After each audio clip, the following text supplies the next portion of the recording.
Good afternoon, student.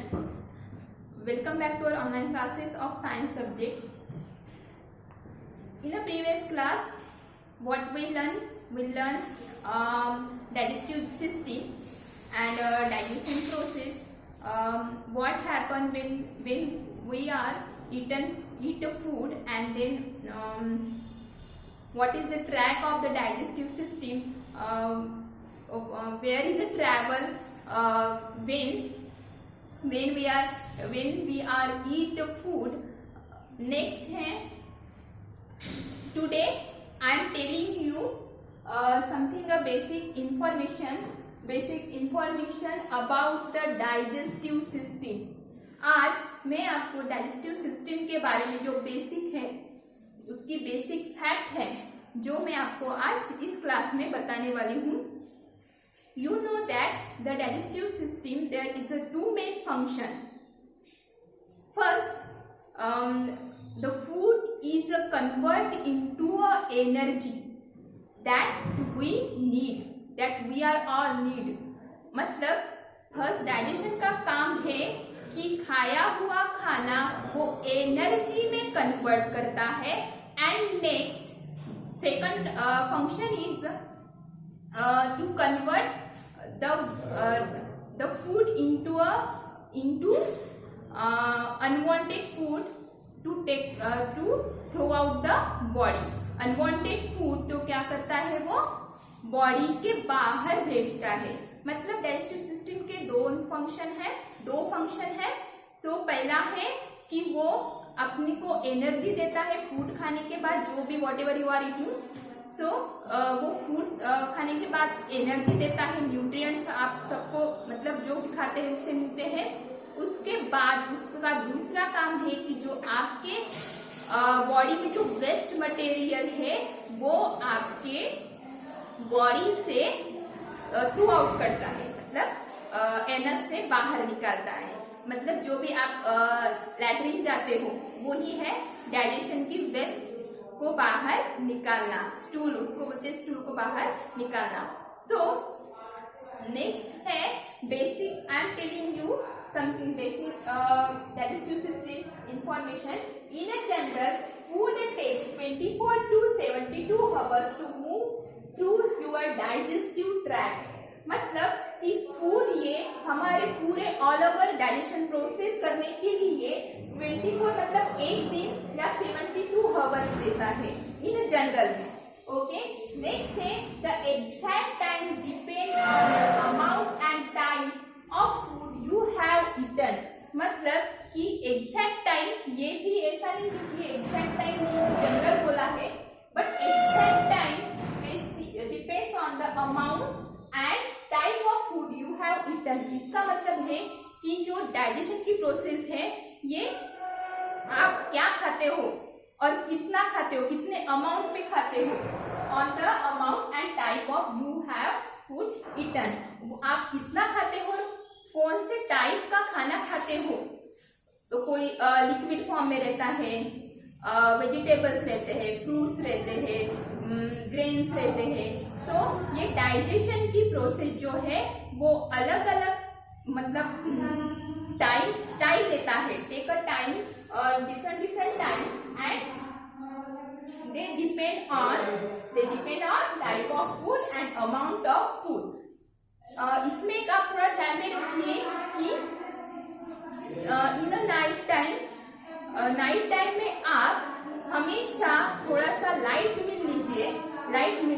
भाई, क्योंकि उस टाइम आपकी जो बॉडी है वो रेस्टिंग पोजीशन में रहती है. आपकी बॉडी रेस्टिंग पोजीशन में रहती है. आप सोते हो रात को, तो उस टाइम आपको थोड़ा सा हल्का खाना खाना चाहिए, क्योंकि आप उस टाइम मतलब कोई भी काम करते नहीं हो तो आपका जो खाना है वो एनर्जी में कन्वर्ट नहीं होता और डाइजेशन की प्रोसेस भी स्लो होती है. ठीक है.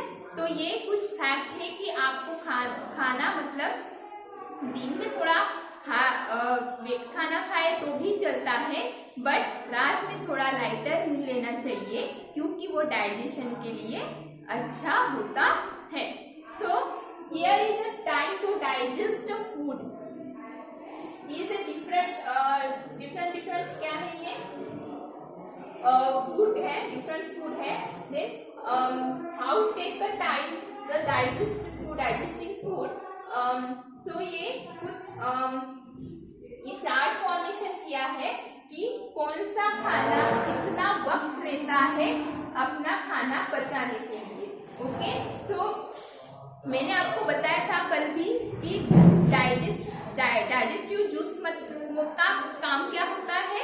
डाइजेस्टिव जूस का काम होता है कि वो क्या करता है, वहाँ और जो स्टमक में डाइजेस्टिव जूसेस होते हैं या पैनक्रियाज में या लीवर में जो डाइजेस्टिव जूसेस हो, तो स्टमक में जो या स्मॉल इंटेस्टाइन में जो जूसेस होते हैं वो खाने को ब्रेक डाउन करते हैं। मतलब वहाँ खाने में मिक्स होके ब्रेक डाउन करके उसमें जो लीवर और पैनक्रियाटिक जूस जो बनाते हैं वो कार्बोहाइड्रेट, फैट, जो न्यूट्रिएंट्स होते हैं वो उनको मतलब एब्जॉर्ब कर लेते हैं। ये मैंने आपको कल ही बताया था। लीवर का काम है या पैनक्रियास का काम है, जो भी डाइजेस्टिव जूसेस है वो अपने में लेता है, एब्जॉर्ब करता है। तो ये time to digest your food in a stomach में कितना टाइम लेते हैं ये बताया है। ये ऑल ओवर डाइजेस्टिव सिस्टम का टाइम नहीं है कि वो कितना खाना लेता है, ये स्टमक में कितना टाइम लेता है ये बताया। और स्टमक में जाने के बाद वो स्मॉल इंटेस्टाइन में वो into a small intestine. So first है ये liquid take 15 to 20 minute to digest. मतलब लिक्विड जो है जैसे कि वाटर है, और जब हम खाली पेट रहते हैं तो वो खाना मतलब ये लिक्विड जो है वो फास्टली इमीडिएटली डाइजेस्ट होता है। सो लिक्विड जो है वो लिक्विड में आता है वाटर और जूसेस, जो भी आप मैंगो जूस बोलो, जो भी फ्रूट्स के जूसेस हैं, तो उसको 15 to 20 मिनट स्टमक में डाइजेस्ट होने के लिए लगता है और उसके बाद वो goes into a intestine. Next है fruits take 20 to 30 minute to digest. मतलब फ्रूट जो है 20 टू मतलब मिनिमम 20 और मैक्सिमम 30 मिनट, तो इतना टाइम वो लेता है इन स्टमक में। यहाँ सिर्फ स्टमक की बात कर रही हूँ, पूरे ऑल ओवर डाइजेस्टिव ट्रैक्ट की बात नहीं कर रही हूँ, सिर्फ स्टमक में बोली हूँ कि इतना टाइम वो लेते हैं। मतलब अपने पेट में फ्रूट जैसे जो भी है, कोई जैसे कि एप्पल हो गया ज्यादा टाइम लेता है, जैसे कि वो हेवी देते हैं, और जैसे कि वाटरमेलन हो गए तो वो थोड़ा डाइजेस्ट जल्दी हो जाते हैं।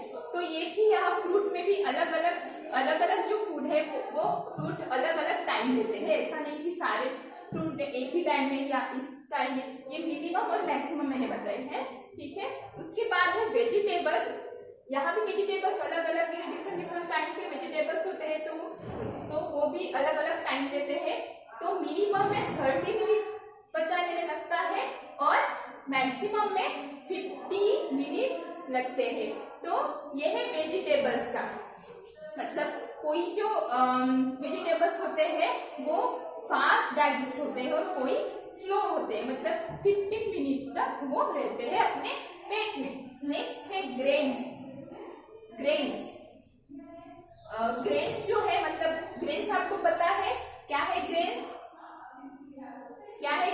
वो जो भी आप बीन्स लेते हो, आपके दाने के प्रकार जो होते हैं वो होते हैं ग्रेन्स। ठीक है, तो उसमें उनको 92 वो थोड़े हेवी रहते हैं, तो मिनिमम में उनको 90 मिनट लगते हैं और मैक्सिमम में उनको 120 मिनट लगते हैं टू डाइजेस्ट होने के लिए, मतलब इंटेस्टाइन में पास आउट होने के लिए।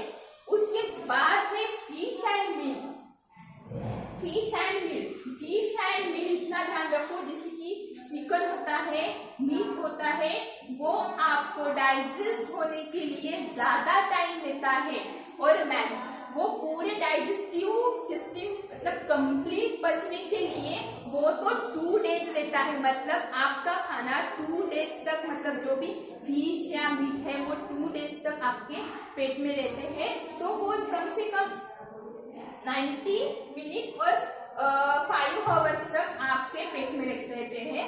और उसके बाद वो स्मॉल इंटेस्टाइन, लार्ज इंटेस्टाइन, तो उसमें तो वो 2 डेज, मतलब ज्यादा हेवी खाना जो होता है वो होता है आपका फिश, मीट जो भी चिकन, ये जो है वो डाइजेशन होने के लिए आपको ज्यादा टाइम देते हैं।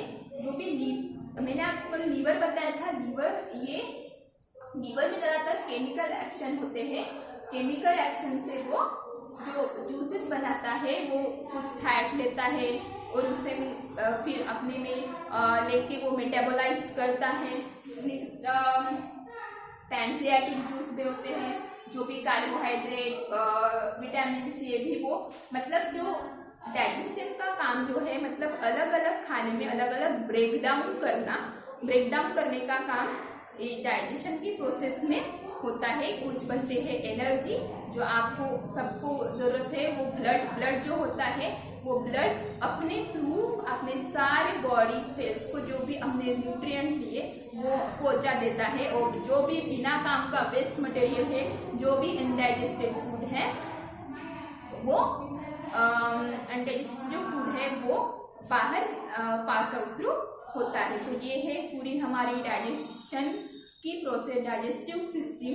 तो I hope you understand this all digestive system and see you soon and take care.